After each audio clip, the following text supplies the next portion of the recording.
আচ্ছা, আমরা সংস্কৃত সাহিত্যের সহজ কথা এই প্ল্যাটফর্মে অভিজ্ঞান শকুন্তলম এই নাটকটা পড়াচ্ছিলাম। আগের দিন ক্লাসে আমরা একটা ভূমিকা করেছিলাম। অভিজ্ঞানের মতো নাটকের ভূমিকা 1 ঘন্টা বা 2 ঘন্টায় সত্যিই সম্ভব নয়। তো আমরা পড়াতে পড়াতে এই বিষয়টা নিয়ে আরো অনেক কথা বলবো। তো আমরা শুরু করছি নাটকটা। ওম পূর্ণমাদাঃ পূর্ণমিদং পূর্ণাৎ পূর্ণমুদচ্যতে পূর্ণস্য পূর্ণমাদায় পূর্ণমেবাবশিষ্যতে। ওম শান্তি শান্তি শান্তি। শব্দ আসলে ব্রহ্ম, আর সেই শব্দের জাদু খেলায় কাব্যিকেরা আমাদের মনের আকাশকে রাঙিয়ে দেন, আর সেই আকাশে কালিদাসের মতো মানুষেরা বোধ হয় উজ্জ্বল জ্যোতিষ্ক হয়ে ফুটে থাকেন আমাদের মনেরও ক্যানভাসে। কালিদাস এমনই একজন কিংবদন্তি সাহিত্যিক যার অক্ষরমালা যদি আমরা চয়ন করি তাহলে আমাদের মনের ক্যানভাসে যত রকম অনুভূতি, সব অনুভূতিগুলো বোধ হয় ধরা পড়ে, অন্যভাবে ধরা পড়ে। কাব্যিক অনুভূতির সঙ্গে দার্শনিক বা বিজ্ঞান অনুভূতি পার্থক্য আছে। আমি একটা কথা ক্লাসে খুব বলি, আমার ক্লাসে, সেটা হচ্ছে যে বিজ্ঞানের সঙ্গে আমাদের সাহিত্যের বা দর্শনের কি পার্থক্য আছে। আসলে বিজ্ঞানে একটা গবেষণাগার থাকে, আমরা জানি সবাই। সেখানে সায়েন্টিস্টরা অণু পরমাণু নিয়ে বিশ্লেষণ করেন এবং শেষে একটি নির্দিষ্ট সিদ্ধান্তে উপনীত হন। তো সাহিত্যিকদের একটা এরকম গবেষণাগার আছে, সেটা হচ্ছে মানুষের মন, সাহিত্যিকদের মন। সেই মনে তারা সুখ দুঃখ, বেদনা যন্ত্রণা, আশা নিরাশা এগুলোর বিশ্লেষণের মধ্য দিয়ে একটি স্থির সিদ্ধান্তে উপনীত হন। অর্থাৎ বিজ্ঞানের ঘরের সঙ্গে আমাদের মনের ঘরের, সাহিত্যিকের মনের ঘরের কোনো পার্থক্য, বেশি পার্থক্য নেই। তারাও আবিষ্কার করেন আর সাহিত্যিকও আবিষ্কার করেন। আর সেই সাহিত্য যদি কাব্যরসিক মহাকবি কালিদাসের কোনো কাব্য হয় তাহলে তো আর কোনো কথাই থাকে না। অভিজ্ঞান শকুন্তলম এই নাটকে আমরা জানি যে টোটাল 60টি ক্যারেক্টার আছে। এখন এই নাটকটার 60টি ক্যারেক্টার শুধু ক্যারেক্টার নয়, এগুলো না, এগুলো আমাদের জীবনের এক একটা অনুভূতি। যদি আমরা একটা একটা করে ধরি তাহলে দেখবো যে যদি আমরা দুষ্যন্তকে আনি, দুষ্যন্ত কি, দুষ্যন্ত মধ্যে দুটি সত্তাকে আমরা দেখতে পাই, এক প্রেমিক সত্তা এবং এক তার রাজার যে সত্তা। আবার যদি শকুন্তলার মধ্যে আনি সেখানেও আমরা কর্তব্য পরায়ণতা এবং প্রেমিকা সত্তাকে লক্ষ্য করি। সারঙ্গক সারঙ্গরব বা কর্ণ সমস্ত সমস্ত সমস্ত অনুভূতির মধ্যে দিয়ে কিন্তু আমরা এই চরিত্রগুলোকে খুঁজে পেতে পারি। অর্থাৎ কালিদাসের প্রত্যেকটি অনুভূতি যেন প্রত্যেকটি চরিত্রকে ইঙ্গিত দেয়। এখানেই বোধ হয় এই নাটকটি সার্থক। যাই হোক, এই নাটকটির যে অনুভূতি, সেই অনুভূতিগুলোকে আমরা প্রত্যেকটা মানুষ কিভাবে দেখি সেটা আমাদেরকে মূল নাটকের মধ্য দিয়ে দেখতে হবে। তো যে কোনো গ্রন্থের প্রথমেই প্রণাম মন্ত্র বা মঙ্গলাচরণ বা নান্দি শ্লোক থাকে। সেই নান্দি শ্লোক দিয়ে আমরা আজকে নাটকটি শুরু করছি। তো আমি স্ক্রিন এটা অফ করছি। যে কোনো গ্রন্থের প্রথমে আমরা জানি যে বৈদিক বিধান মেনে, বৈদিক যে বিধান, সেই বৈদিক বিধান মেনে কাব্যকারেরা বা সাহিত্যিকরা তারা কি করেন, তারা আচ্ছা এক সেকেন্ড, স্ক্রিন হচ্ছে তো, ওখানে হচ্ছে এক মিনিট।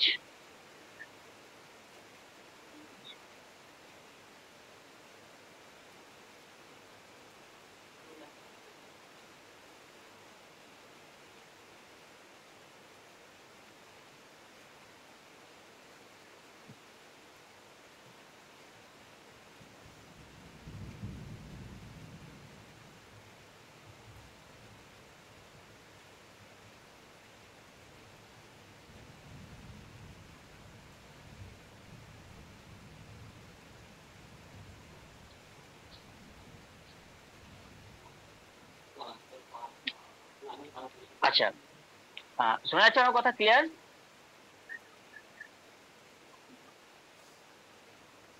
হ্যালো? হ্যাঁ স্যার শোনা যাচ্ছে। আচ্ছা, দেখা যাচ্ছে স্ক্রিনটা? হ্যাঁ স্যার। আচ্ছা, তো বৈদিক বিধান মেনে বেদের বিধান আছে যে সমাপ্তি কাম মঙ্গলম আচরিত, অর্থাৎ সমাপ্তির জন্য, গ্রন্থ সমাপ্তির জন্য মঙ্গলাচরণ করতে হয়। এটা বৈদিক নিয়ম, সেই নিয়ম মেনেই মঙ্গলাচরণ করেছেন মহাকবি কালিদাস। আমরা নান্দি বা মঙ্গলাচরণের সংজ্ঞাটা শাস্ত্রকাররা কি বলছেন সেটা একটু দেখে নেব। আমরা প্রথমে নান্দির লক্ষণটা নিয়ে একটু আলোচনা করব।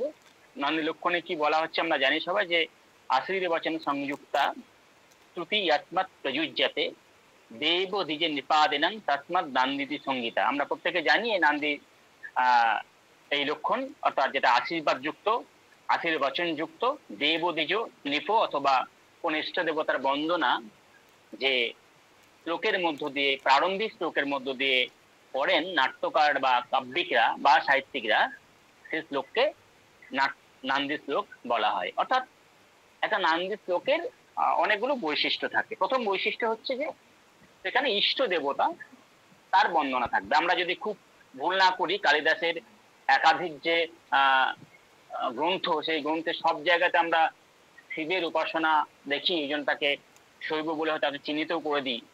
অর্থাৎ তিনি শৈব ছিলেন একথা আমরা কোথাও কোথাও তার কাব্যের মধ্যে ইঙ্গিত পাই। তো নান্দি শ্লোক হচ্ছে প্রথম বৈশিষ্ট্য, হচ্ছে নান্দি শ্লোকের যে যেখানে ইষ্ট দেবতার বন্দনা থাকবে। দ্বিতীয় বৈশিষ্ট্য হচ্ছে অবশ্যই পাঠকবর্গ যারা, তাদের মঙ্গল কামনাও থাকবে, কারণ পাঠকবর্গ মঙ্গল কামনাটা নান্দি শ্লোকের আর এক বৈশিষ্ট্য। আর 3 নম্বর বৈশিষ্ট্য হচ্ছে নান্দি শ্লোকের মধ্য দিয়ে সুকৌশলে বিষয়বস্তুর বর্ণনা করে দেবেন নাট্যকারেরা। অর্থাৎ, আচ্ছা রাহুল কি বলছো? হ্যাঁ স্যার, বলছিলাম যে আপনি যে ইয়েতে ল্যাপটপে শেয়ারটা করছেন ওখানে তো প্রথম স্লাইডটাই দেখা যাচ্ছে, সেকেন্ড স্লাইডে তো কিছুই দেখা যাচ্ছে না। তো আপনি সেকেন্ড স্লাইডে গেলে ভালো হতো। দেখা যাচ্ছে না? না স্যার। আর স্যার মোবাইলে যে শেয়ারটা করছেন সেটা তো বন্ধ করে দিলেও তো হতো। আচ্ছা, মোবাইল স্ক্রিনটা দেখা যাচ্ছে না আমার? না স্যার। মোবাইল দেখা যাচ্ছে না? না না স্যার, দেখতে পাচ্ছি না কিছু। আচ্ছা, মোবাইলটা বন্ধ করলাম আমি। হ্যাঁ, ওখানে একদম মিটে যাবো, তাই তো রাহুল? হ্যাঁ স্যার, নেক্সট স্লাইডে চলে যান। ফার্স্ট স্লাইডটাই অন হয়ে আছে। না, আমি আমি আমি এতে যাবো তো, গুগল মিটে গিয়ে করবো তোটা? না, গুগল মিটে নয়, আপনি পিপিটি তে গিয়েই করতে হবে। ও, পিপিটি তে গিয়ে করতে হবে এটা না? হ্যাঁ স্যার, আপনি পিপিটি তে থাকলেও গুগল মিটে আপনার অন থাকবে। এবার দেখা যাচ্ছে তো? এবার দেখা যাচ্ছে? না স্যার, এখন অবধি তো হয়নি। আপনার মোবাইলের প্রেজেন্টেশনটাই অফ হয়নি এখনো। আচ্ছা। হ্যাঁ স্যার, এবার হয়েছে। হ্যাঁ স্যার, এবার হয়েছে। আচ্ছা আচ্ছা আচ্ছা, ঠিক আছে ঠিক আছে। আচ্ছা, তাহলে আশীর্বচন সংযুক্তা স্তুতি যস্মাৎ প্রযোজ্যতে দেবদ্বি নিপাদনং তস্মাৎ নান্দিতি সংগীতা। অর্থাৎ একটা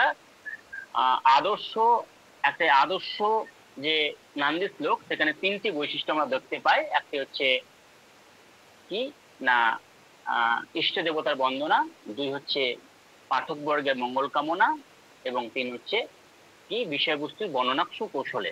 এই নান্দি কিন্তু শাস্ত্রকারদের মধ্যে 4 প্রকারের হয়। একটা হচ্ছে নমস্কৃতি, মাঙ্গলিকী, আশি এবং পত্রাবলী। আমরা এই যে কালিদাসের মঙ্গলাচরণ, এই যে মঙ্গলাচরণ শ্লোক, এখানে কিন্তু পত্রাবলী শ্রেণীর নান্দি দেখতে পাই। এই নান্দির বৈশিষ্ট্য হচ্ছে যেখানে সুকৌশলে বিষয়বস্তু বর্ণনা করে দেওয়া হবে। আমরা দেখবো সেই বিষয়টা। আমরা প্রথমে নান্দি শ্লোকটা একটু পড়ি। কালিদাস বৈদিক বিধান মেনে নান্দি করেছেন এইভাবে, ইয়া সৃষ্টিঃ চষ্টুরাদ্যাবহতি বিধিহুতম ইয়া হবি ইয়া চ হত্তি यदि कालं विधत्त श्रुति विषय गुण यह सीताप्य विश्वम यह माहुं सर्वबीज प्रकृति रीति यह प्राणिनः प्रणुवन्तः प्रत्यक्ष विप्रपन्नस्तन विरवतु पश्चाभि रक्षाभि ईशः। অর্থাৎ আমরা দেখতে পাচ্ছি যে এই নান্দি শ্লোকের মধ্য দিয়ে খুব সুস্পষ্ট ভাবে কালিদাস ইষ্ট দেবতা, যে তার অষ্টমূর্তিধর শিব, সে শিবের বন্দনা করেছেন। সে অষ্টমূর্তি কি কি? না, প্রথম মূর্তি অবশ্যই ইয়া সৃষ্টি ষষ্ঠরাধ্যা, যে সৃষ্টির আদিতে বর্তমান ছিল। আমাদের আধুনিক বিজ্ঞানও প্রমাণ করেছে যে এই পৃথিবীর যাবতীয় সৃষ্টির মূল হচ্ছে জল, অর্থাৎ জল পৃথিবীর প্রথম সৃষ্টি।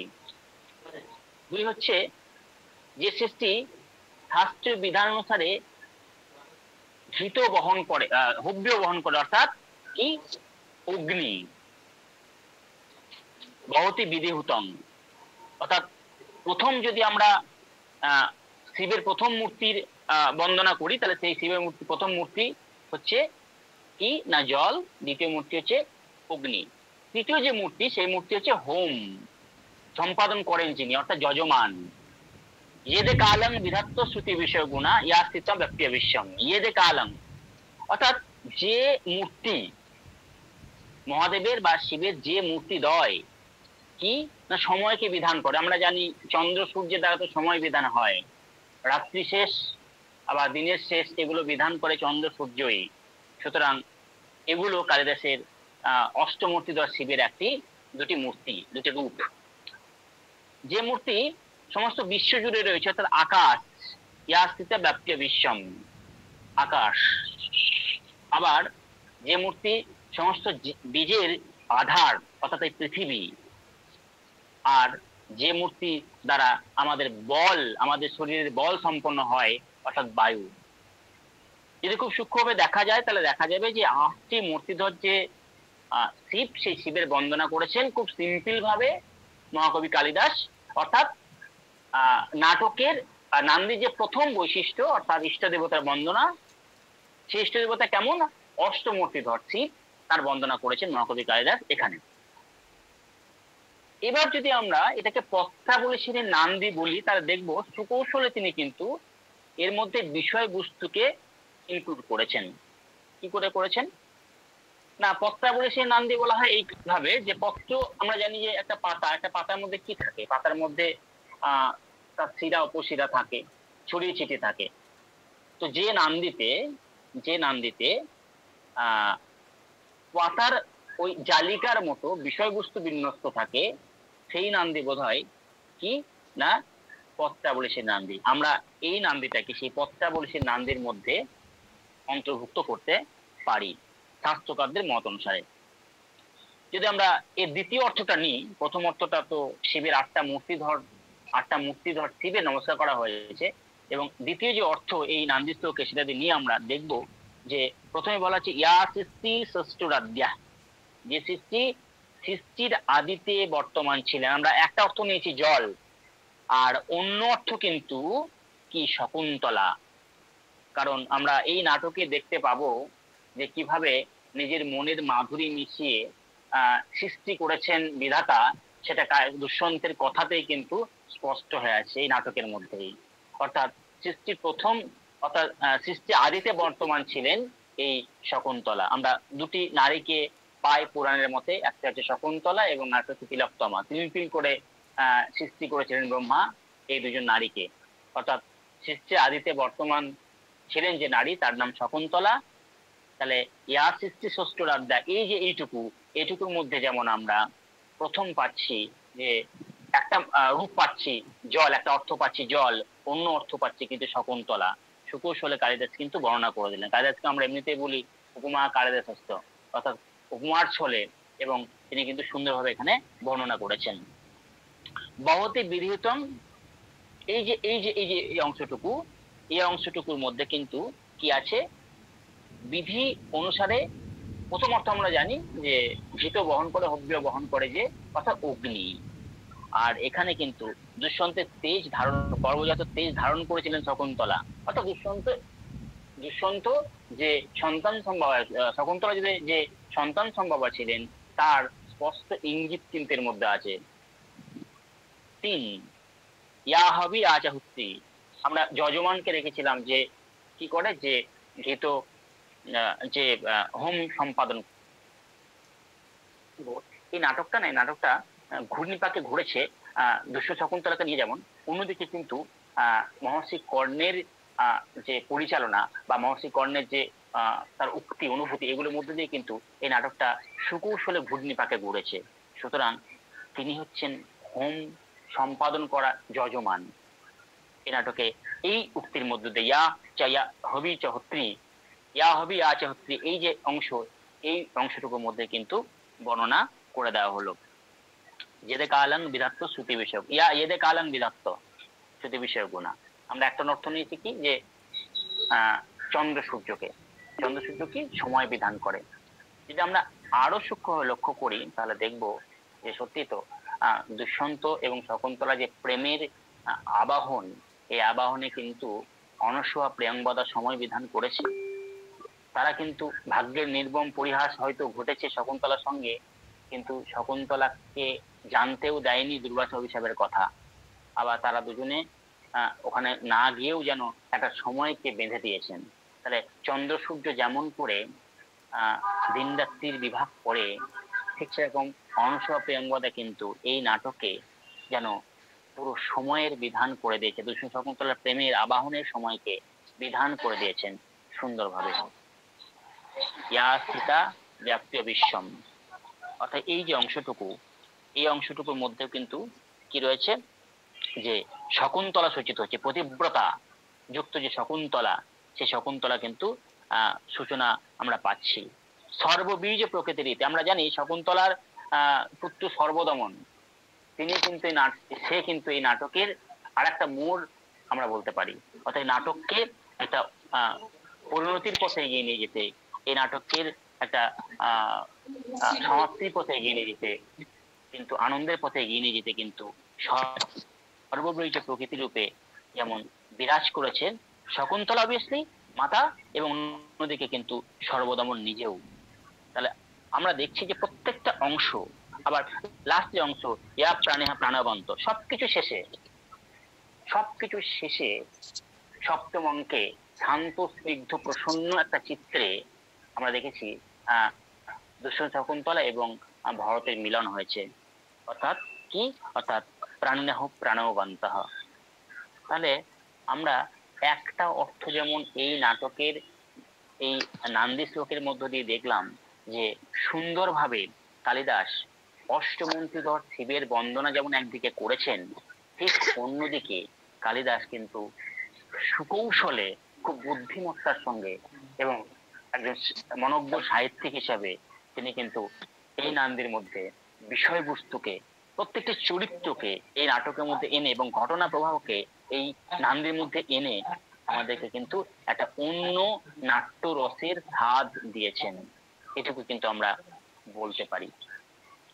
যদি আমরা দার্শনিক দিক থেকে দেখি একটুখানি, এই জগতে সৃষ্টির যে উপাদান গুলো আমরা লক্ষ্য করি, সে সমস্ত সৃষ্টির উপাদান কিন্তু একটা একটা একটা একটা চক্রে বাঁধা।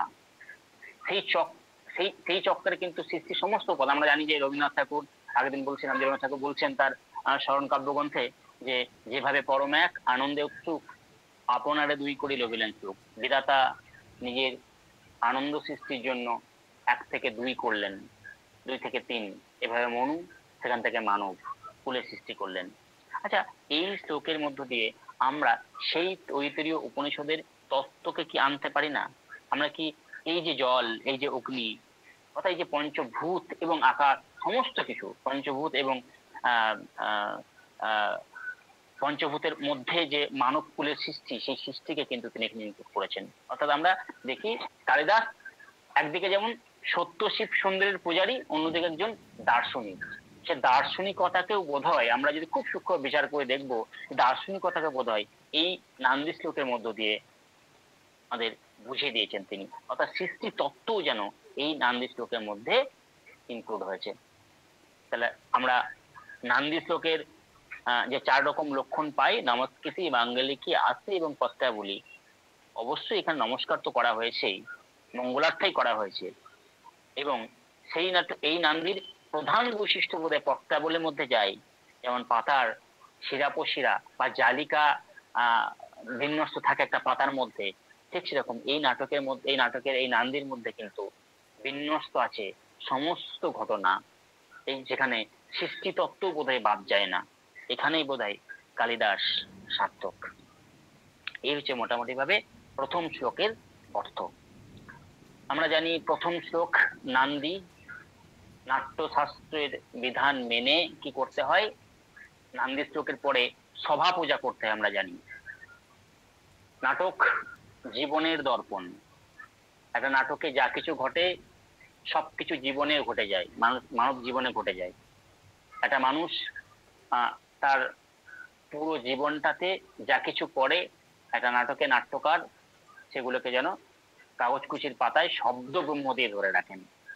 সুতরাং একটা নাটক তিনি যখন পরিচালনা করছেন প্রথমেই নান্দি শ্লোক এবং তারপরেই সভা পূজা। সভা পূজার কি অংশ না, যদি আমরা খুব বাংলায় বলি যে অংশে কি করা হবে না, পাঠক বর্গ যারা দর্শক থাকবে তাদেরকেও তো মনোজ্ঞ পাঠক তারা, মনোজ্ঞ শ্রোতা তারা, তাদেরকেও তো আমাদেরকে সম্মান করতে হবে, তাদেরও প্রশংসা করা। এই যে অংশটুকু আমরা জানি আগেকার দিনে যাত্রাপালা হতো, সেখানে বলা হতো যে আজকে এই দর্শকরা এসছে, খুব মনোজ্ঞ দর্শক, তারা এই নাটকটা ধৈর্য সহকারে দেখবে, যাতে তারা ধৈর্য সহকারে নাটকটা দেখে, এই জন্য তাদেরকে সহপূজা করতে হয়, অর্থাৎ তাদেরকে প্রশংসা করতে হয়। কালিদাস কিন্তু এই সূক্ষ্ম নাট্য তত্ত্বের তত্ত্বটাকে এড়িয়ে যাননি, তিনি কিন্তু খুব সুন্দরভাবে বলেছেন, অর্থাৎ সভা পূজার মধ্যে দিয়ে সেটা বলেছেন। কি বলা হচ্ছে এখানে, বলছে নান্দান্তে, অর্থাৎ নান্দির শেষে কি বলা হচ্ছে, সূত্রধার বলছেন। সূত্রধার হচ্ছেন যিনি এই নাটকের যাবতীয় ঘটনার সুতোকে তিনি ধরে রেখেছেন, অর্থাৎ যিনি নাটকটা পরিচালনা করেন। আমরা যদি আজকালকার দিনে আসি তাহলে ডাইরেক্টর। তো আর যে নেপথ্যাভিমুখম অবলক্ষ্য, মানে তিনি অভিনয় করছেন। অভিনয় তো নাটকের প্রাণ ভোমরা বলতে পারি আমরা। অভিনয় করে তিনি বলছেন আরিয়ে, কাকে বলছেন, আরিয়ে তার স্ত্রীকে বলছেন। আমরা জানি সেদিনে নারীর সম্মানকে এখানে প্রদর্শন করা হচ্ছে আর্যে বলে। আর্যে যদি নেপথ্যাবিধানম বিধানম অবশিতম ইতস্তাপদ আগম্যতম, যদি তোমার সাজসজ্জা শেষ হয়ে থাকে তাহলে তুমি এদিকে এসো। আমরা বলতে দেখছি নটি বলছেন আর্যপুত্র, তাকে আর্য বলে সম্বোধন করছেন, ইয়াম অস্মি, আমি এসেছি। তারপরে যে এই যে উক্তিটা আমরা জানি আগেকার দিনে দেখবে যখন যাত্রাপালা হতো, এখনো হয়, কমে গেছে, তো একজন মাইক নিয়ে আড়াল থেকে বলে দিতেন আজকে কার অভিনীত নাটক, কার যাত্রাপালা অভিনীত হবে। তো নাটকের ক্ষেত্রেও তাই হয়, অর্থাৎ যে অংশে কি করা হয়, যে অংশে নাটকের নাম, নাটকের লেখকের নাম, নাট্যকারের নাম সমস্ত কিছু সুকৌশলে বলে দেওয়া হয়, এই অংশটুকুকে বলা হয় সভা পূজা। এবং এর সঙ্গে অবশ্যই পাঠক বর্গের যারা থাকবে শ্রোতা তাদের মঙ্গল কামনা করা হবে। এখানে তো তাই হয়েছে। কি বলছেন আর যে সূত্রধার বলছেন আর যে অভিরূপ পরিসদিয়ম, এই যে সভা, অর্থাৎ যে নাটকটা যেখানে অভিনীত হচ্ছে, এই যে সভা, এই সভাটা কিন্তু অভিরূপ অভিষ্ঠা, মানে পণ্ডিত ব্যক্তি যারা তাদের দ্বারা কিন্তু আবৃত, অর্থাৎ পণ্ডিত ব্যক্তিরা এখানে উপস্থিত হয়েছেন। তারপরে যা খুব ইম্পর্টেন্ট, যদ্য খুলু কালিদাস গঠিত বস্তুনা অভিজ্ঞান শকুন্তলম নামধেন নবেন নাটকেন উপস্থাতব্যম अस्माभि। আচ্ছা, এই নাটকটার না আর কোথাও উল্লেখ নেই যে নাটকটা কালিদাসের। সূত্রধারের এই কথাটা বাদ দিয়ে একমাত্র এই জায়গাতেই এই কথাই তুলে দেয়, তাহলে হয়তো বা, আমরা এটা বলতে অবশ্যই পারি না, সে দুঃসাহস আমাদের নেই, আমরা কথার খাতিরে এটা বলি যে হয়তো বা অন্য কেউ প্রমাণ করতে, মানে দাবি করতে পারেন যে নাটকটা তার, কিন্তু তা তো নয়। আমরা রচনা কৌশল দেখে অবশ্যই সেটা বুঝতে পারবো, কিন্তু এই জায়গাটা ছাড়া কোথাও কিন্তু তার উল্লেখ নেই যে কালিদাসের লেখায় নাটক। কি বলছেন সূত্রধার, বলছেন অদ্য খলু কালিদাস গঠিত বস্তুনা অভিজ্ঞান শকুন্তলম নামধেন নবেন নাটকেন উপস্থাতব্যম अस्माभि। অর্থাৎ কি, আজ মহাকবি কালিদাসের লেখা অভিজ্ঞান শকুন্তলম নামে নাটক কি হবে, অভিনীত হবে। অর্থাৎ কার লেখা নাটক, নাটকের নাম কি, সমস্ত কিছু কিন্তু এখানে বর্ণনা করে দেওয়া হলো। তারপরে কি বলা হচ্ছে, তৎ প্রতিপাত্র মধেতাম যত্নঃ, সুতরাং কালিদাসের নাটক অভিনীত হবে, সুতরাং নুটিকে বলছেন সূত্রধার তুমি যত্ন সহকারে এগুলোকে দেখো। তারপর আমরা দেখছি একটা এটা ছেড়ে দিলাম, শ্লোকটা আমরা আসি, তারপর দেখো আমাদের সুবিহিত নটি বলছেন সুবিহিত প্রয়োগতায় আর্যছে ন কিমিতি করিষ্ঠে হাসতে, প্রশংসা করছেন নটি ও তার স্বামীর, বলছেন আপনার প্রয়োগ নৈপুণ্যে কোনো ত্রুটি ঘটবে না বলে আমার মনে হয়। যাই হোক, তারপর সূত্রধার একটা সুন্দর কথা বলছেন, এটাই বোধহয় সেই উক্তি যে উক্তির মধ্য দিয়ে আমরা কায়দাসের কাব্যে ইথিক্সেরও বর্ণনা পাই। কি সেটা উক্তিটা? উনি বলছেন পরিতোষাদ বিদুষান নাসাদ বন্যে প্রয়োগ বিজ্ঞানম বলবৎ অপি শিক্ষাত্মনি অপ্রত্যঞ্চেতঃ। সুন্দর কথা। অর্থ কি? বলছে যতক্ষণ পর্যন্ত না পণ্ডিত ব্যক্তি যারা আছেন এই সভায় তারা সন্তুষ্ট না হচ্ছেন, ততক্ষণ পর্যন্ত আমি আমার অভিনয়কে ঠিকঠাক নৈপুণ্য সঙ্গে অভিনয় করতে পেরেছি কিনা বা পরিচালনা করতে পেরেছি কিনা এটা আমি বলতে পারি না। তার কারণ কি? বলবৎ অপি শিক্ষাত্মনি অপ্রত্যঞ্চেতঃ। কেননা শিক্ষিতদের মন নিজের যোগ্যতা সম্পর্কে সবসময় নিঃসংশয় হয় না, সংশয় থাকে। সত্যি তো তাই। সন্দেহ তো নিশ্চয়ই জন্ম দেয়। একজন আধুনিক কবি একটা কবিতায় লিখছেন যে সন্দেহের নৌকা জলে সন্দেহের নৌকা চলে সন্দেহের জলে, সন্দেহের তুফান লাগে তাতে। সন্দেহ যদি নিজের জ্ঞানে না থাকে, একদিকে যেমন এটা যদি আমরা অন্যভাবে বিচার করি তাহলে হয়তো নেগেটিভ দিকে আসবে, কিন্তু যদি আমরা সন্দেহ না থাকে, আমাদের যদি আমরা স্যাটিসফাইড হয়ে যায় সবকিছুতে, তাহলে আমাদের আর চাওয়ার কিছু থাকে না। কায়দাসবোধের সুকৌশলে এটা বুঝিয়ে দিন যে শিক্ষিত ব্যক্তি যারা শিক্ষিত ব্যক্তি, অরিজিনাল যারা শিক্ষিত ব্যক্তি, শিক্ষিত মানুষ, তাদের মন কিন্তু নিঃসংশয় হয় না নিজের যোগ্যতা নিয়ে। শিক্ষা মানুষকে বিনয়ী করে, তার ইঙ্গিত কিন্তু কালিদাস আমাদের এই শ্লোকের মধ্য দিয়ে দিয়েছেন। কি বলছেন? বলছেন যতক্ষণ পর্যন্ত যারা সভায় আছেন তাদের তুষ্টি বিধান হয়, ততক্ষণ পর্যন্ত আমি আমার এই অভিনয় নৈপুণ্য যথাযথ হয়েছে কিনা মনে করতে পারি না। তার কারণ শিক্ষিত ব্যক্তি যারা, ওই যে বিদ্যা দদাতি বিনয়ম, অর্থাৎ শিক্ষিত ব্যক্তি যারা, তাদের মন নিঃসংশয় হয় না নিজের যোগ্যতা সম্পর্কে। এটাই বোধহয় আমাদের ভারতবর্ষের নৈতিকতাকে আর একবার মনে করিয়ে দেয়। কালিদাসের এই অক্ষরমালায়, কালিদাসের এই শব্দমালায় যেন তা স্পষ্ট হয়ে ফুটে উঠেছে, আমরা এটা লক্ষ্য করি। এবার যদি আমরা আসি পরের যে শ্লোক, সেই শ্লোকটা হচ্ছে কি না, সভা পূজা করে সূত্রধারের বর্ষার বর্ণনা। সূত্রধার বর্ষার বর্ণনা করছেন। আমরা আসলে ঋতুর সঙ্গে না মানুষের জীবনে অন্তরঙ্গ সম্পর্ক থাকে। রবীন্দ্রনাথ ঠাকুর বলছেন ঋতুসংজ্ঞার এই গীতিকাব্যের প্রাসঙ্গিক কথা উল্লেখ করতে গিয়ে বলছেন একটা জায়গায়, নাচে ছয় ঋতু না মানে বিরাম বাহুতে বাহুতে ধরিয়া। অর্থাৎ ঋতুর সঙ্গে মানুষের মনের সম্পর্ক থাকে। আমরা জানি ঋতু চেঞ্জ যখন হয় মানুষের মনে কিন্তু সেই চেঞ্জ আসে। তো নটি যখন তাকে বললেন যে আর্য এবং এতাত, আপনি ঠিকই বলেছেন, অনন্তরম করণীয় আর্য আজ্ঞাপয়িত, এরপর আমি কি করব বা আমরা কি করতে পারি এটা আপনি বলুন। তখন সূত্রধার গ্রীষ্মকালকে অবলম্বন করে একটা কথা তিনি বলেছেন। গান নয়, বেশি গান তো নোটি করবেন। গ্রীষ্মকাল কেমন কেমন গ্রীষ্মকাল, সেই গ্রীষ্মকালকে অবলম্বন করে, এখন গ্রীষ্মকাল, সেই গ্রীষ্মকালটা কেমন সেটাকে অবলম্বন করে গান করেছেন, একটা কথা বলেছেন এবং গান করার জন্য নোটিকে অনুরোধ করেছেন। কেমন গ্রীষ্মকাল?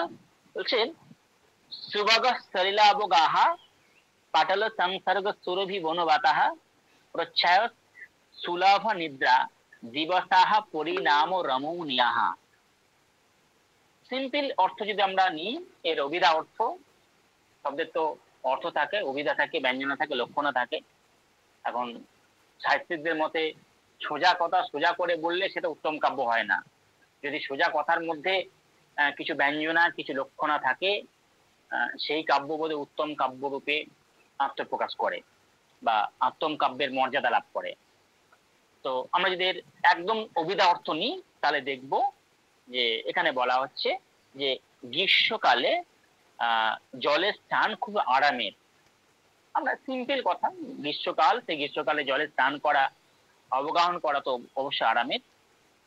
2 নাম্বার বলা হচ্ছে পাটল বনের বাতাস এখন পাটল ফুলের সংসর্গে ভরপুর, অর্থাৎ বনের যে বাতাস সেখানে সেই বাতাসে মিশে গেছে পাটল ফুলের গন্ধ, সেই জন্য ভরপুর। একটা সুন্দর প্রকৃতির বর্ণনা, গ্রীষ্মের প্রকৃতির বর্ণনা কিন্তু কায়দা এখানে করছেন। আর কি বলছেন, শীতল ছায়ায় নিদ্রা খুব সহজলভ্য, অর্থাৎ খুব ভালো লাগে, খুব আরামপ্রদ। শীতল ছায়ায় গ্রীষ্মকালে গাছের নিচে যে ছায়া, সেই ছায়া আমাদের একটা অন্যরকম আনন্দ দেয়। বোধহয় আমাদের সেই আনন্দের জন্য, সেই আরামের জন্য, সেই শান্তির জন্যই আমরা ছাতিম গাছের তলায় একদিন ওই দেবীনাথকে বসতে দেখেছিলাম, এবং সেখানে পরম শান্তির বাণী তিনি নিজের মনের মধ্যে যেন তাকে আপ্লুত করেছিল সেই বাণী। যাই হোক, আর দিনের শেষে অর্থাৎ দিনান্তে অপরাহ্নে পরিণাম দিবসা রমণীয়া, দিবসের শেষটা খুব আরামে, বিকেল বেলাটা খুব আরামে, অর্থাৎ খুব সুন্দরভাবে চারটে যে বৈশিষ্ট্য গ্রীষ্মকালে করেছেন মহাকবি কালিদাস এখানে খুব সুন্দর, যে জলের স্থান খুব আরামের, বাতাসে মিশে গেছে পাটল ফুলের গন্ধ, গ্রীষ্মকালের ছায়ার নিদ্রা খুব সহজলভ্য, খুব আরাম দেয় আমাদের, আর দিনের শেষে অর্থাৎ দিনান্তটা খুব মনোরম, খুব সৌন্দর্যপূর্ণ হয়। সিম্পল কথা, এর মধ্যে হয়তো তিনি আর কিছু বলেননি। কিন্তু কিন্তু যদি আমরা এই শ্লোকটার মধ্যেও একটু অবগাহন করি আমাদের অনুভূতিগুলোকে নিয়ে, বা কালিদাসকে সত্য শিব সুন্দরের পূজারী রূপে আমাদের মনের মধ্যে রেখে যদি আমরা এই শ্লোকটাকে বিচার করি, কালিদাস বোধহয় এত সহজে গ্রীষ্মের বর্ণনা দিয়েই ক্ষান্ত হননি এই শ্লোকের মধ্যে।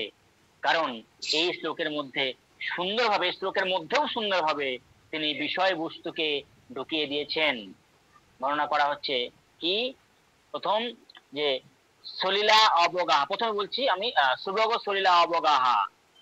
আচ্ছা, আমরা প্রত্যেকে জানি ঘটনাটা, আমরা জানি ঘটনা প্রভু শকুন্তলার, যে কি হয়েছে, যে সুচিতীর্থে আংটি হারিয়ে গেছে শকুন্তলার, তাই শকুন্তলাকে প্রত্যাখ্যাত হতে হয়েছে, আমরা জানি।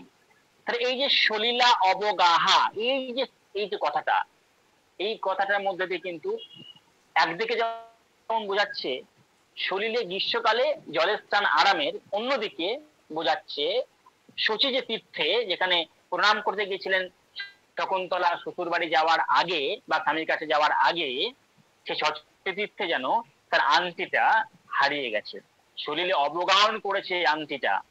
অর্থাৎ এইটুকুর মধ্যে উপমা কালদেশ সুবোধ এখানে থাকতো, এইটুকুর মধ্যে, এই শব্দটুকুর মধ্যে যেন তিনি আমাদেরকে বুঝিয়ে দিলেন যে শচীতীর্থে আংটি হারানোর কথা। ঠিক তার আগের শব্দটা সুবগ, আবার তো শান্তি পাওয়াও গেল, দেবরদের জালে তো শান্তি ফিরে এলো, অর্থাৎ সুবগ, অর্থাৎ পাওয়া গেল সুবগ। তাহলে সুবগ শৈলা অবগাহা, এইটুকুর মধ্যে আংটি হারানো এবং আংটি ফিরে পাওয়াকে ইঙ্গিত দেওয়া হচ্ছে। খুব সুন্দরভাবে কায়দা সেটা করছেন। তারপর কি, পাটাল সংসর্গ স্তরভি বনবাতাহা, আমরা জানি যখন শকুন্তলা প্রত্যাখ্যাত হলেন, তখন শকুন্তলাকে তার মায়ের বান্ধবী অপ্সরা তিনি কিন্তু মারিচাশ্রমে নিয়ে গিয়েছিলেন। তো এই যে পাটল ফুলের সংসর্গ যেমন বাতাসকে সুগন্ধিত করে, ঠিক সেরকম যেন মায়ের বান্ধবীর আগমন, অপ্সরার আগমন শকুন্তলাকে যেন এক পরম শান্তি দিয়েছে, এবং পাটল ফুলের গন্ধকে শোষণ করার মতোই শান্তি যেন তিনি পেয়েছেন মারিচাশ্রমে নিয়ে যাওয়ার মধ্য দিয়ে। অর্থাৎ এই পাটাল সংসর্গ শ্রবী বনবাতা, এটুকুর মধ্যেও যেন কালিদাস আমাদেরকে বুঝিয়ে দিয়েছেন যে এই নাটকের এই উক্তিটার মধ্যেও কিন্তু একটা ব্যঞ্জনা রয়েছে। প্রচ্ছায় সুলভ নিদ্রা, আমরা জানি যে কি প্রচ্ছায়, প্রচ্ছায় শব্দ অর্থ হচ্ছে আমরা জানি ছায়া, আলোর বিপরীত ছায়া। আলো হচ্ছে জ্ঞান, ছায়া হচ্ছে অজ্ঞান, যদি আমরা এইভাবে বিচার করি। ছায়া হচ্ছে দুঃখ, আলো হচ্ছে সুখ, যদি এইভাবে বিচার করি আমরা। তাহলে তো প্রচ্ছায় শব্দের দ্বারা আমরা দুর্বাস অভিশাপকে আনতে পারি, যে অভিশাপ শকুন্তলার জীবনে অযাচিত ভাবেই ঘটে গেছিল, ভাগ্যের নির্মম পরিহাসেই ঘটে গেছিল। তাহলে যে প্রচ্ছায় শব্দটা, এই প্রত্যয় শব্দটার মধ্যে দুর্বাসার অভিশাপের বর্ণনা কি নেই? খুব ইঙ্গিতে কালিদাস আমাদেরকে বুঝিয়ে দিলেন। আবার সুলভ নিদ্রা, দুষ্যন্ত ভুলে গেলেন শকুন্তলাকে। আমরা যদি খুব সূক্ষ্মভাবে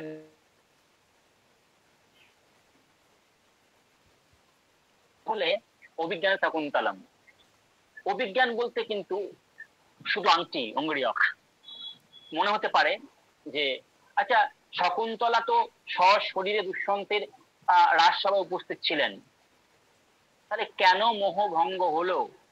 কেন মোহভঙ্গ হলো না, মোহভঙ্গ হলো না কেন? দুর্বাসা অভিশাপ ওখানে হার মানলো না? কারণ শকুন্তলা নিজে তো বড় একটা অভিজ্ঞান। অভিজ্ঞান কি নয়? অবশ্যই অভিজ্ঞান, এবং সে তো ওখানে গিয়েছিল এবং সে তো বড় অভিজ্ঞান। কিন্তু কালিদাস এই নাটকটাকে একটা উপন্যাস করে তুলতে চাননি। কালিদাস এই নাটকটাকে সত্যি নাটকে জীবন দর্শনে রূপান্তরিত করতে চেয়েছিলেন। দুঃখ যদি না পাবে তো দুঃখ তোমার খুঁজবে কবে, বিষকে বিষের দাহ দিয়ে দহন করে মারতে হবে। কালিদাস যদি শকুন্তলা দুষ্যন্তের মধ্যে এই এই টানা পোড়েনটা, তাদের জীবনের এই অনুভূতিটাকে ঢুকিয়ে না দিতেন, তাহলে বোধহয় তার নাটকটা একটা উপন্যাসে পরিণত হতো। কালিদাস সে উপন্যাস নয়, কালিদাস নাটক রচনা করেছেন, যেখানে জীবনের ঘাত প্রতিঘাত থাকবে, মনের ভাঙা গড়া থাকবে। সেই মনের ভাঙা গড়া ঘাত প্রতিঘাতের মধ্য দিয়ে জীবন এগিয়ে যাবে, সেখানেই সার্থক হবে কালিদাসের সত্য শিব সুন্দরের পূজারী রূপী সেই মনুষ্যত্বটাকে। তাই তিনি এই শ্লোকের মধ্য দিয়ে তিনি কি করেছেন, সাময়িক যে মোহ, এই যে কথাটা সুলভ নিদ্রা, অর্থাৎ নিদ্রাটা কি সাময়িক মোহ, সাময়িক মোহর সঙ্গে তুলনা করেছেন। ভুলে গেছিল অবভিয়াসলি, অবশ্যই দুর্বাসা অভিশাপে সেটা ভুলেছে। আর লাস্টে কি দিবসা পরিণাম রমণীয়াহা, শেষে দেখেছি আমরা শান্ত স্নিগ্ধ প্রসন্নতায় দুষ্যন্ত শকুন্তলা এবং ভরতের মিলন হয়েছে। অর্থাৎ নাটকের শেষ অংশটা যেমন দিনের গ্রীষ্মের দিনের শেষটা খুব মনোরম হয়, নাটকের শেষও কিন্তু মিলনাত্মক পরিণতি কিন্তু ঘটেছে এই নাটকে। অর্থাৎ আমরা দেখলাম যে এই যে সূত্রধারের যে গ্রীষ্মকালকে নিয়ে একটা গ্রীষ্মকে প্রকৃতি বর্ণনা করার যে কথা, যে শ্লোক, সেই শ্লোকের মধ্য দিয়ে কালিদাস কিন্তু আমাদেরকে এই ঘটনার ইঙ্গিত দিয়েছেন। এখানে বোধহয় কালিদাস সার্থক। এই গ্রন্থে আমাদের এসেন্সি স্যার একটা কথা লিখছেন, খুব সুন্দর কথা, যে কত যুগ ধরে ফুটেছে অসংখ্য ফুল, অঙ্গনার পদাঘাতে মুখমদে অশোক বকুল, অনন্যা যেদিন তুমি হলে পায়ের ছোঁয়ায় যবে ফোটালে একটি ফুল, সুরভি অশোক নাম কালিদাস। কত সুন্দর কথা। অর্থাৎ সত্যি তো কালিদাস যেন আমাদেরকে স্বর্গের সৌরভে, স্বর্গের অনুভূতির সৌরভে এই নাটকটার মধ্যে ঢুকিয়ে দিয়েছেন। আমাদের অনুভূতিগুলোকে শোষণ করতে শিখেছেন প্রতি মুহূর্তে। এখানেই বোধহয় কালিদাসের এই নাটকটা অন্য মাত্রায় মাত্রায়িত হয়েছে। ঠিক তারপরে আমরা দেখছি কার না, নটি গান করছেন। নটি কিন্তু গান করছেন। কি গান করছেন? গ্রীষ্মকালকে অবলম্বন করে গান করছেন। কি বলছেন? ঈষৎ ভ্রমরৈষু কুমার কেশর শিখানি অব তং স্বয়ন্তি দয়মানহা প্রমদাহা শ্রীশ কুসুমানি।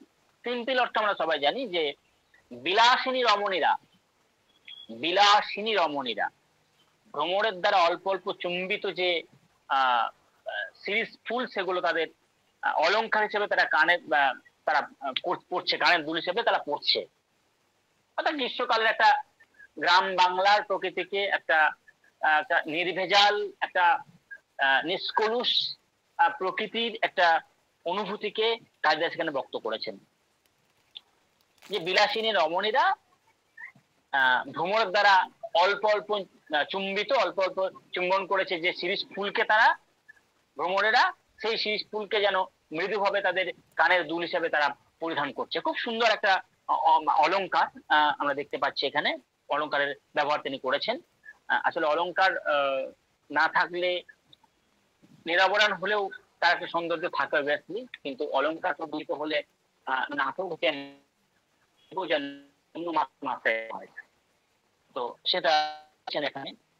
আচ্ছা, এই লোক গ্রীষ্মের বর্ণনা, গ্রীষ্মের কে অবলম্বন করে যে নদীর গান, এই গানের মধ্যে কিন্তু আবার আছে, আবার সেই দার্শনিক তত্ত্ব, আবার সেই জীবন্ত জীবন দর্শনকে যেন ঢুকিয়ে দিতে যায়। কিভাবে ঢুকিয়ে দিচ্ছে? এই যে প্রথমে বলছেন যে ঈশ্বর ঈশ্বর চম্মতান ভ্রমণে সুকুমার কৃষ্ণ শিখা। আমরা দেখলাম আশ্রম প্রবেশ প্রথম অঙ্কের নাম। স্যার আওয়াজ আশ্রম কেটে প্রবেশে, কেটে আসছে, পরিষ্কার আসছে না। হ্যালো, হ্যালো আশ্রম প্রবেশে যে অঙ্ক, সে আশ্রম প্রবেশ অঙ্কে স্যার আওয়াজ কেটে কেটে আসছে। শোনা যাচ্ছে এই কথা? না হ্যালো স্যার। হ্যালো, হ্যালো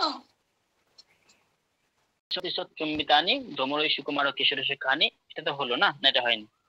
অর্থাৎ আমরা যদি সিম্পল অর্থ নিই তাহলে দেখব যে এর মধ্যে বিলাসীন রমণীরা তারা অল্প অল্প চুম্বন করেছে যে শিরিষ ফুলকে, সেগুলো কানের দুল হিসেবে পড়ছে।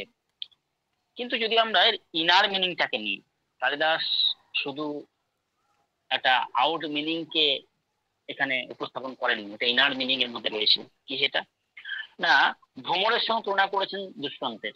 যে ভ্রমর কি হয়েছে, যে ভ্রমর অল্প অল্প চুম্বন বলতে এখানে দুষ্যন্তের দুষ্যন্তের প্রতি শকুন্তলার যে প্রেমালাপ এবং প্রেমাভাস, এই দুটোকেই তিনি কিন্তু এখানে বর্ণনা করেছেন। আমরা জানি না যে একটা জায়গায় লিখছেন আমাদের প্রাচীন সাহিত্যে রবীন্দ্রনাথ ঠাকুর লিখছেন যে যে হরিণী ব্যাতকে চেনে না, তাহার কি বিদ্ধ হইতে বিলম্ব লাগে। আমরা কিন্তু জানি না, জানতাম না যে শকুন্তলা কে কামবানে বিদ্ধ করতে আসতেন কিনা দুষ্যন্ত, আমরা জানি না। অর্থাৎ যখন তিনি প্রবেশ করছেন আশ্রম প্রবেশের মধ্যে, তখন সেই আশ্রমে যে প্রবেশ করছেন তিনি আমরা জানতাম না কামবানে তিনি বিদ্ধ করছেন কিনা। ওই জন্য কালিদাস রবীন্দ্রনাথ ঠাকুর লিখছেন একটা জায়গায় যে যে হরিণী ব্যাতকে চেনে না, তাহার কি বিদ্ধ হইতে বিলম্ব লাগে। অর্থাৎ যে হরিণী ব্যাত তাকে না চেনে না, সে হয়তো বিশ্বাসও করতে পারে না তার পাশে দাঁড়িয়ে আছে ব্যাত তাকে বিদ্ধ করতে পারে, তাহার বিদ্ধ হইতে খুব বেশি বিলম্ব লাগে না।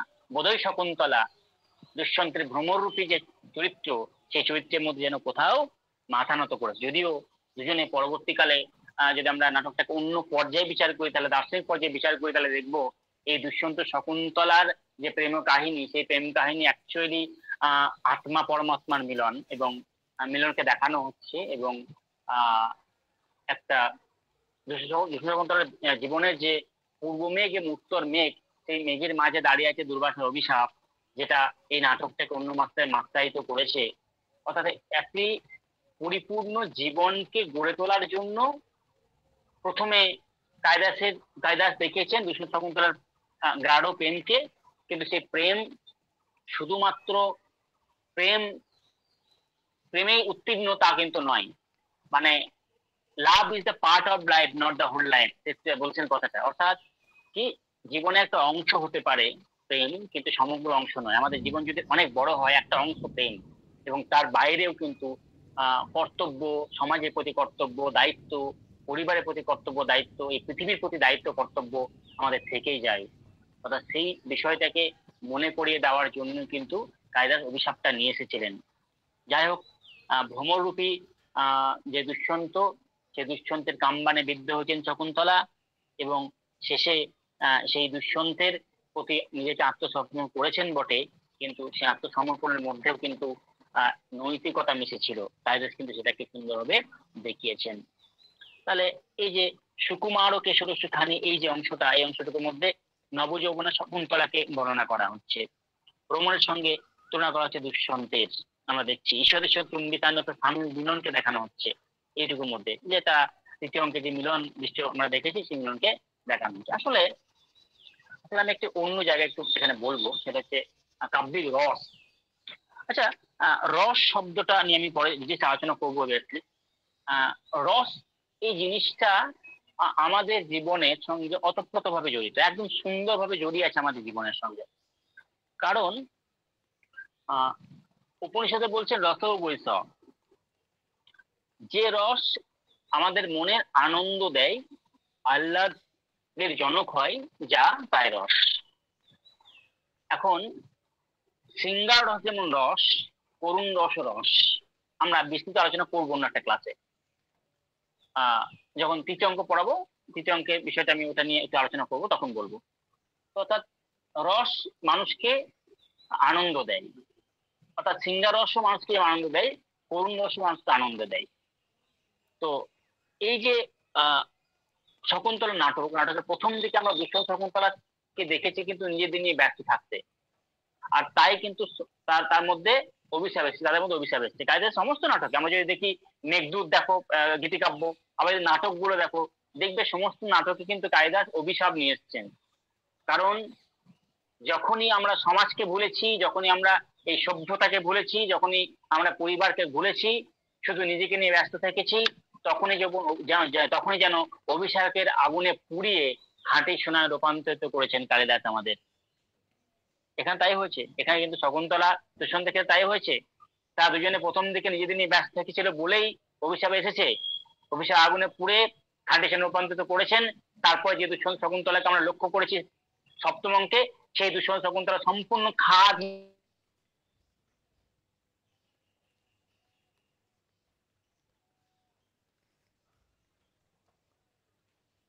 আমাদের সামনে অংশ, এই অংশের মধ্যে আমরা দেখলাম যে একটা সুকৌশলে এখানেও কিন্তু ঘটনা প্রবাহকে তিনি বর্ণনা করে দিয়ে গেলেন।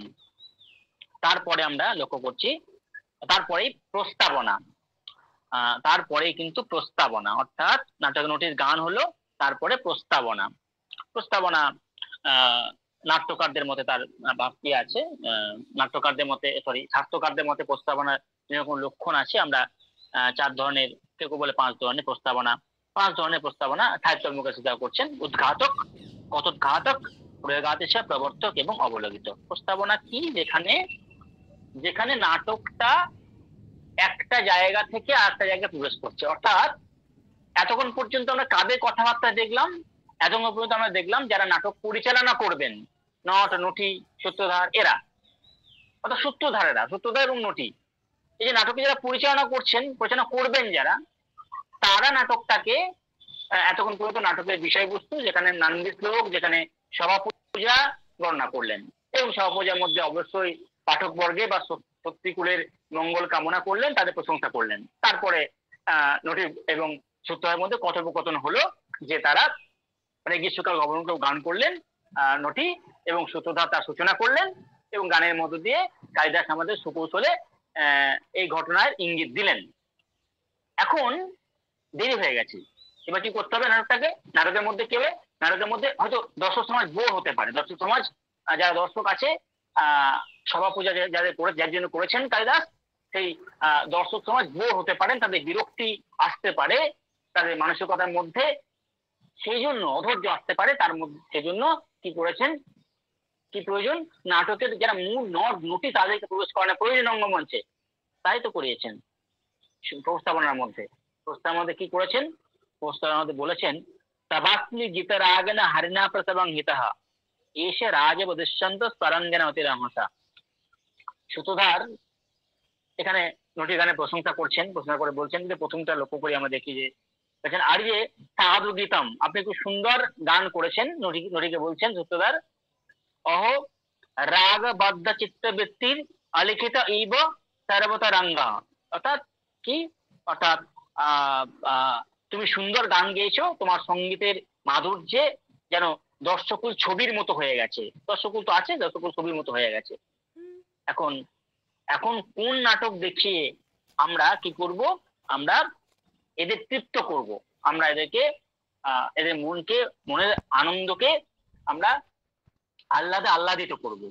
সূত্রধার কে নটি বলছেন, নটিকে সূত্রধার বলছেন। নটি যখন তাকে মনে করে দিচ্ছেন, আপনি তো প্রথমেই বললেন আর্য মিশ্রী প্রথমম এব অজ্ঞাপ্ত্যং অভিজ্ঞান শকুন্তলম নাম অপূর্বম নাটকং প্রয়োগে অধিকৃতামিতি। আপনি তো প্রথমেই বলেছেন যে অভিজ্ঞান শকুন্তলম, খুব সুন্দর লক্ষ্য করে জায়গাটা, অভিজ্ঞান শকুন্তলম নামে নাটক এখন অভিনীত হবে। আপনি তো এখনই বললেন কালিদাসের লেখা নাটক অভিনীত হবে এখনই, আমি তো বললাম, আপনি কি ভুলে গেলেন? আচ্ছা, তারপর সূত্রধার বলছেন, হ্যাঁ সত্যি, আর যে সম্যক অনুবরিত অস্মি, ঠিকই বলেছো, অস্মিন খানে বিস্তৃতং খলু মায়া, আমি ভুলে গেছিলাম। আচ্ছা, এই ভুলে যাওয়া কি শকুন্তলার দুষ্যন্তকে দুষ্যন্তের শকুন্তলাকে ভুলে যাওয়ার ইঙ্গিত দিচ্ছে না? যেটা লক্ষ্য করি, আমরা জানি এখনই কায়দাস দর্শক কুলকে প্রশ্ন থাকতে বললেন যে দুষ্যন্ত শকুন্তলার যে দুষ্যন্ত শকুন্তলা নায়ক নায়িকা তোমাদের মনে এই মুহূর্তে বিরাজ করছে, যাদের পক্ষে তোমরা একটু পরেই হয়তো নীরব ভোটাধিকার দান করবে, নীরব অনুভূতি, নীরব ঠাই তোমাদের থাকবে নায়ক নায়িকার জন্য, সেই দুষ্যন্ত শকুন্তলার মধ্যে একটা ঝড় আসতে চলেছে। দুষ্যন্ত ভুলে যাবে শকুন্তলাকে। এই ভুলে যাওয়ার ইঙ্গিত যেন কালিদাস আমাদের এই সূত্রধারের এই কথার মধ্যে দিয়ে বলে দিলেন এবং বললেন যে শকুন্তলা, হে দর্শক কুল, তোমরা প্রস্তুত থেকো, শকুন্তলাকে কিন্তু দুষ্যন্ত ভুলে যাবে। আমি যেমন ভুলে গেছি, যে আমি নটির গানে ভুলে গেছি কি নাটক অভিনয় করব, আগে বলেছি, বলা সত্ত্বেও ভুলে গেছি, ঠিক সেরকম ভাবে কি হবে, দুষ্যন্ত কিন্তু শকুন্তলাকে ভুলে যাবে। এ পাঠককুল, তোমরা এটা মনে রেখো, তোমরা প্রস্তুত থেকো, মানসিক ভাবে কষ্ট পেও না, এ কথা কিন্তু মনে করিয়ে দিলেন। তারপরে উচ্চারণ করলেন কালিদাস সূত্রধারের মুখ দিয়ে, তবাস্মি গীত রাগনা হরিণা প্রসবং হিতঃ এসো রাজব দুষ্যন্ত সারঙ্গেনাতে রামতা। রঙ্গমঞ্চে এই নটনটীদের প্রবেশ করানোর জন্য প্রস্তাবনা উল্লেখ করলেন। কি করলেন? তোমার, অর্থাৎ নটি যে বলছেন সূত্রধার, তোমার যে গান, যে গানের মাধুর্যে আমি এতটাই গভীরে আকৃষ্ট হয়েছিলাম যে দুষ্যন্ত যেমন